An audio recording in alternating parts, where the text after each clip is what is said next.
Channel को share कीजिए, subscribe कीजिए और बेल आइकन दबाना ना भूलें और देखिए खबर हर मिनट की। उल्हासनगर शहर में महाराष्ट्र जनहित लोकशाही संगठन के कार्यालय का उद्घाटन hill line police station, Ambedkar Nagar, Ulhasnagar 5 जूने मामा किराना दुकान के पास किया गया, जिसका मूल उद्देश्य समाज में रहने वाले लोगों की सेवा करना और शहर में भ्रष्टाचार को रोककर लोगों को न्याय दिलाना है। इसीलिए महाराष्ट्र जनहित लोकशाही संगठन के राष्ट्रीय अध्यक्ष विजय गायकवाड़ इन्होंने इस संगठन की स्थापना की है। महाराष्ट्र जनहित लोकशाही संगठन का कार्यालय शुरू हो गया है और जिसमें उल्हासनगर के लोगों की समस्याओं का समाधान किया जाएगा, महिलाओं और पुरुषों को रोजगार उपलब्ध कराया जाएगा और बच्चों की पढ़ाई के लिए जो भी सामग्री लगती है वह सामग्री उपलब्ध कराई जाएगी। ऐसे विभिन्न कार्य महाराष्ट्र जनहित लोकशाही संगठन द्वारा किए जाएंगे, जिसमें आज महाराष्ट्र जनहित लोकशाही संगठन के कार्यालय के उद्घाटन अवसर पर महाराष्ट्र अध्यक्ष एडवोकेट प्रवीण एडकाले, महिला आघाड़ी की थाने जिला अध्यक्षा कविता लोंढे, शिवसेना शहर संघटिका जया तेजी, सागर तेजी, उत्तर भारतीय अध्यक्ष होरीलाल गौतम, मजहर मिर्जा, रवि हडाले, सिमरन सेवा संस्था के राजकुमार शर्मा आदि गणमान्य लोग मौजूद रहे।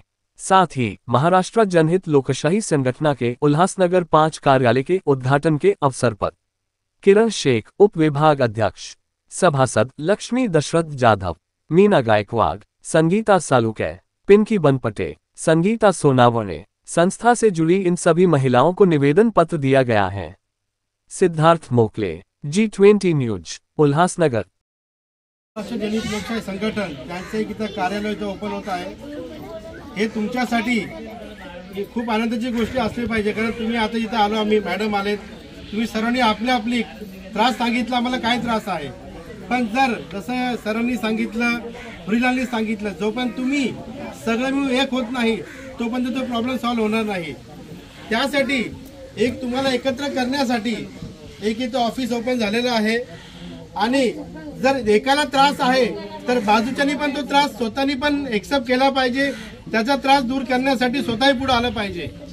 एक संघटना कशाला म्हणतात, संघटना एकाची नसती, सगळ्यांची असती। इथं अध्यक्ष मी नाही, हे नाही, ते नाही, तुम्ही सगळे अध्यक्ष होणार आहात आणि जर कुणा प्रॉब्लेम झाला तर तुम्ही सर्व मिळून, आता तुम्ही हे तर ऐकलं असेल, एका माणसाला कोणी मारू शकतो, 10 माणसाला कोणी मारू शकतो का नाही, त्यासाठी तुम्ही एक न होता 10 मिळून एक व्हा तर 11 होणार पाहिजे। पैसा पाहिजे, प्रसिद्धी पाहिजे, बाकी काय त्यांना तुमचं आमच्याशी काय घेणं देणं नाही। त्यासाठी आपल्या स्वतःमध्ये एक नेता तयार करायचा आहे आणि आपल्या स्वतःसाठीच कामं करायचं आहे। बस माझं म्हणणं तेच आहे, तुम्ही सर्वांनी एक व्हा। मॅडम आहे, कुठली गोष्ट करणे मॅडम करत जा, मॅडम कुठे बिझी असतात, सागर आहे, नाही तर कविता मॅडम आहे, फक्त आपलं काम कसं करता होईल ते तुम्ही ठरवा। आता एवढ्या दिवस तुम्ही काढले, बघितलं काय झालं का, पण तुम्ही जर आहे तसं तुमचा आशीर्वाद राहू द्या आणि एक महाराष्ट्र जनहित लोकशाही संघटनेला जास्तीत जास्त जोडून तुमची स्वतःची प्रॉब्लेम स्वतः सॉल्व्ह करण्यासाठी तुम्ही सक्षम व्हा। आणि आपली जी संघटना आहे ही नॉन पॉलिटिकल आहे, कुठल्या पक्षाशी आपलं काही घेणं देणं नाही। सर्वात आनंदाची गोष्ट आहे की महाराष्ट्र जनहित लोकशाही संघटनेचं ऑफिस ओपनिंग झालेलं आहे आणि त्याच्याहून आनंदाची गोष्ट आहे की आमच्या ज्या महिला अध्यक्ष आहे ठाणे जिल्ह्याच्या कविता मॅडम यांनी चालू केलेलं आहे। म्हणजे मी म्हणतो राजकारणात पुरुषांपेक्षा आता महिलांना जास्त प्राधान्य पण आहे आणि ते एकदम ऍक्टिव्ह काम करतात। आमचे विजयभाई गायकवाडनी आज याचं ओपनिंग केलेलं आहे आणि आमची नॉन पॉलिटिकल ही संघटना आहे, महिलांच्या असू द्या, पुरुषांच्या असू द्या, विद्यार्थ्यांच्या असू द्या, आमचे NGO चे सर आहे, कोणत्याही समस्या असू द्या, पहिले मॅडमकडे जा, नंतर आमच्याकडे या, किंवा आमच्याकडे आले तरी आम्ही मॅडमकडेच जाऊ।